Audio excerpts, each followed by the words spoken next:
I would like to share with you this morning some stories about the ocean through my work as a still photographer for National Geographic magazine.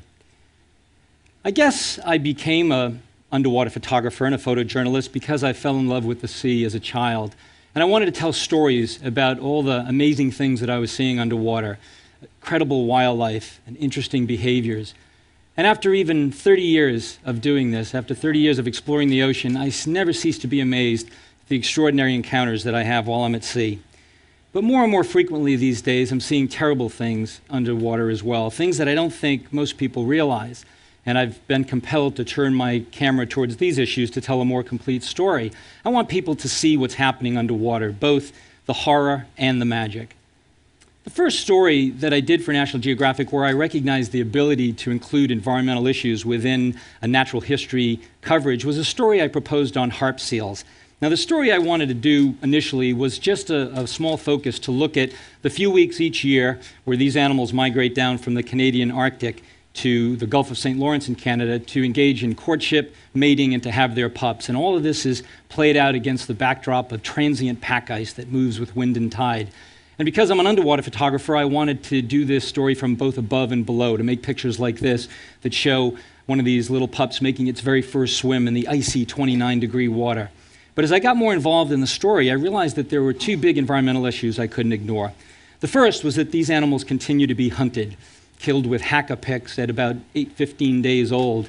It actually is the largest marine mammal slaughter on the planet, with hundreds of thousands of these seals being killed every year. But as disturbing as that is, I think the bigger problem for harp seals is the loss of sea ice due to global warming.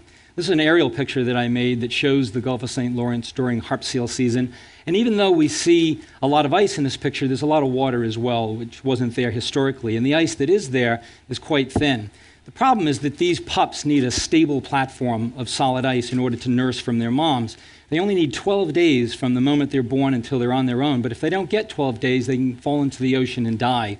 This is a photo that I made showing one of these pups that's only about 5 or 7 days old, still has a little bit of the umbilical cord on its belly that has fallen in because of the thin ice, and the mother is frantically trying to push it up to breathe and to get it back to stable purchase. This problem has continued to grow each year since I was there. I read that last year the pup mortality rate was 100% in parts of the Gulf of St. Lawrence. So clearly this species has a lot of problems going forward. This ended up becoming a cover story at National Geographic, and it received quite a bit of attention. And with that, I saw the potential to begin doing other stories about ocean problems. So I proposed a story on the global fish crisis, in part because I had personally witnessed a lot of degradation in the ocean over the last 30 years, but also because I read a scientific paper that stated that 90% of the big fish in the ocean have disappeared in the last 50 or 60 years. These are the tuna, the billfish, and the sharks. And when I read that, I was blown away by those numbers. I thought this was going to be headline news in every media outlet, but it really wasn't. So I wanted to do a story that was a very different kind of underwater story. I wanted it to be more like war photography, where I was making harder-hitting pictures that showed readers what was happening to marine wildlife around the planet. The first component of this story that I thought was essential, however, was to give readers a sense of appreciation for the ocean animals that they were eating.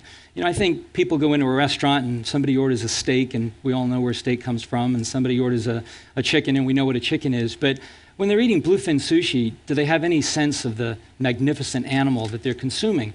You know, these are the lions and tigers of the sea. In reality, these animals have no terrestrial counterpart. They're unique in the world. These are animals that can practically swim from the equator to the poles and can crisscross entire oceans in the course of a year. If we weren't so efficient at catching them, because they grow their entire life, we'd have 30-year-old bluefin out there that weigh a ton. But the truth is we're way too efficient at catching them, and their stocks have collapsed worldwide. This is the daily auction at the Skiji Fish Market that I photographed a couple of years ago, and every single day these tuna bluefin like this are stacked up like cordwood, just warehouse after warehouse. And as I wandered around and made these pictures, it sort of occurred to me that the ocean's not a grocery store. You know, we can't keep taking without expecting serious consequences as a result. I also, with this story, wanted to show readers how fish are caught, some of the methods that are used to catch fish, like a bottom trawler, which is one of the most common methods in the world. This was a small net that was being used in Mexico to catch shrimp, but the way it works is essentially the same everywhere in the world. You have a large net in the middle with two steel doors on either end, and as this assembly is towed through the water, the doors meet resistance with the ocean, and it opens the mouth of the net, and they place floats at the top and a lead line on the bottom, and this just drags over the bottom, in this case to catch shrimp. But as you can imagine, it's catching everything else in its path as well, and it's destroying that precious benthic community on the bottom, things like sponges and corals, that critical habitat for other animals. This photograph I made of the fisherman holding the shrimp that he caught after towing his nets for 1 hour. So he had a handful of shrimp, maybe 7 or 8 shrimp, and all those other animals on the deck of the boat are bycatch. These are animals that died in the process but have no commercial value. So this is the true cost of a shrimp dinner, maybe 7 or 8 shrimp and 10 pounds of other animals that had to die in the process. And to make that point even more visual, I swam under the shrimp boat and made this picture of the guy shoveling this bycatch into the sea as trash and photographed this cascade of death, animals like guitarfish and bat rays, flounder, pufferfish that only an hour before were on the bottom of the ocean alive, but now being thrown back as trash. And I also wanted to focus on the shark fishing industry because currently on planet Earth, we're killing over 100 million sharks every single year. But before I went out to photograph this component, I sort of wrestled with the notion of how do you make a picture of a dead shark that will resonate with readers. I think there's still a lot of people out there who think the only good shark is a dead shark. But this one morning, I jumped in and found this thresher that had just recently died in a gill net, and with its huge pectoral fins and eyes still very visible, it struck me as sort of a crucifixion, if you will. This ended up being the lead picture in the global fisheries story in National Geographic, and I hope that it helped readers to take notice of this problem of 100 million sharks. And because I love sharks, I'm somewhat obsessed with sharks, I wanted to do another more celebratory story about sharks as a way of talking about the need for shark conservation. So I went to the Bahamas because there's very few places in the world where sharks are doing well these days, but the Bahamas seemed to be a place where stocks were reasonably healthy, largely due to the fact that the government there had outlawed longlining several years ago. And I wanted to show several species that we hadn't showed much in the magazine, and worked in a number of locations. One of the locations was this place called Tiger Beach in the northern Bahamas, where tiger sharks aggregate in shallow water. This is a low-altitude photograph that I made showing our dive boat with about a dozen of these big old tiger sharks sort of just swimming around behind.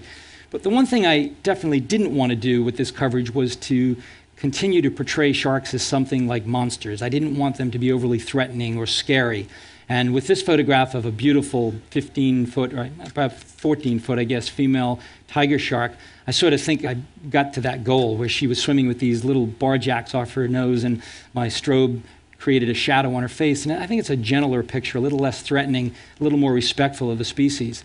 I also searched on this story for the elusive great hammerhead, an animal that really hadn't been photographed much until about maybe 7 or 10 years ago. It's a very solitary creature, but this is an animal that's considered data deficient by science in both Florida and in the Bahamas. We know almost nothing about them. We don't know where they migrate to or from, where they mate, where they have their pups, and yet hammerhead populations in the Atlantic have declined about 80% in the last 20 or 30 years. We're losing them faster than we can possibly find them.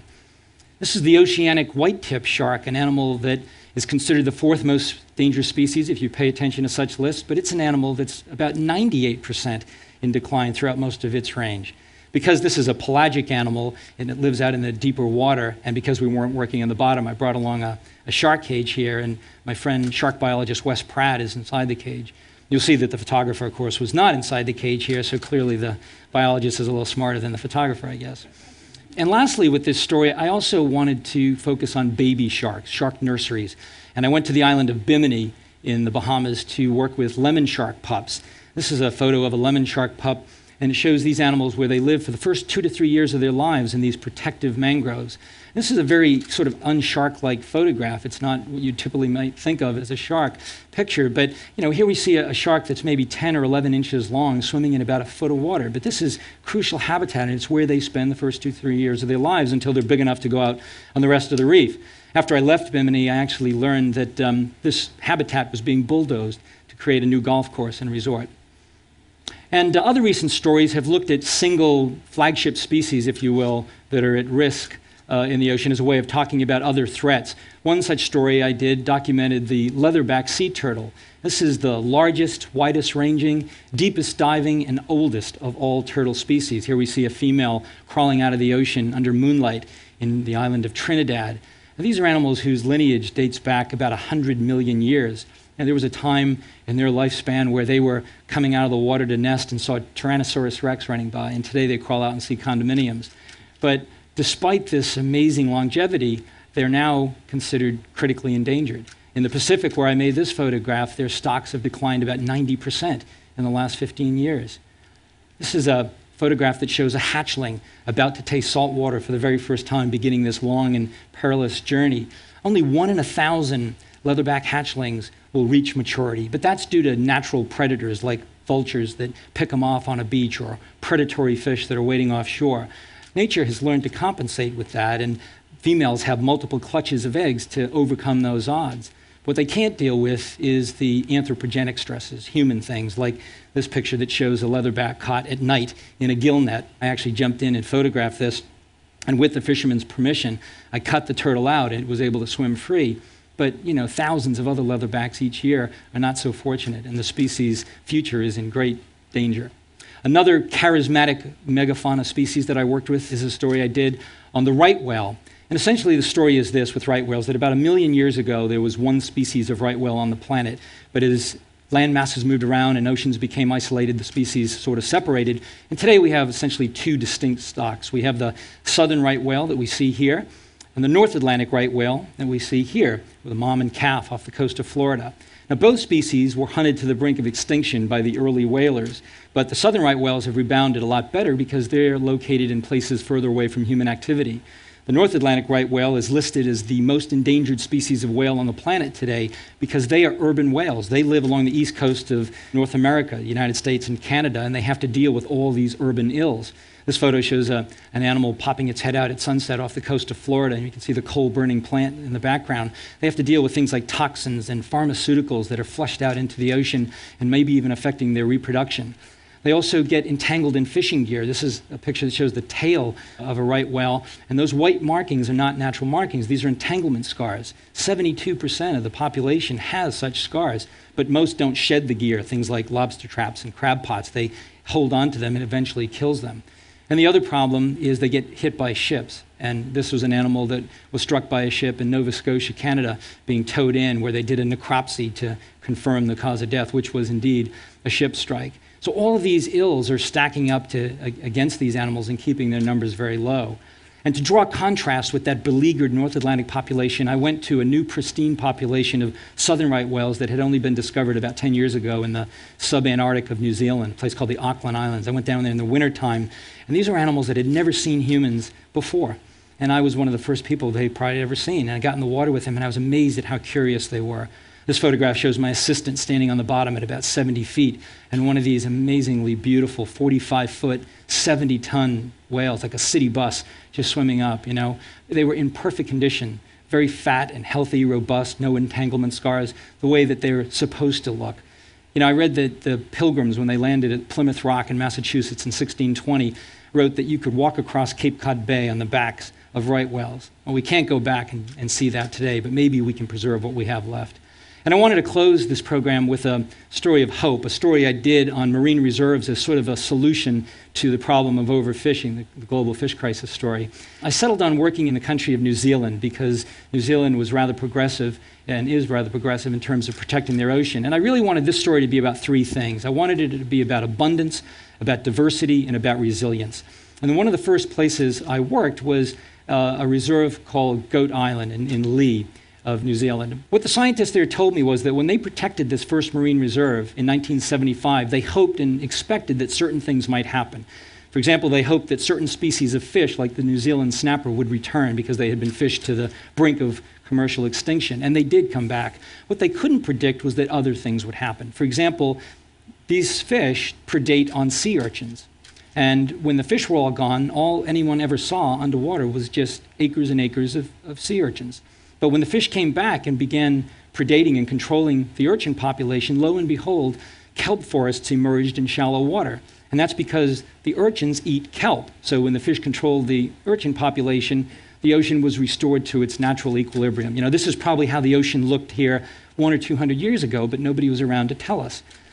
I worked in other parts of New Zealand as well, in beautiful, fragile, protected areas like in Fiordland, where this sea pen colony was found, a little blue cod swimming in for a dash of color. And in the northern part of New Zealand, I dove in the blue water, where the water's a little warmer, and photographed animals like this giant stingray swimming through an underwater canyon.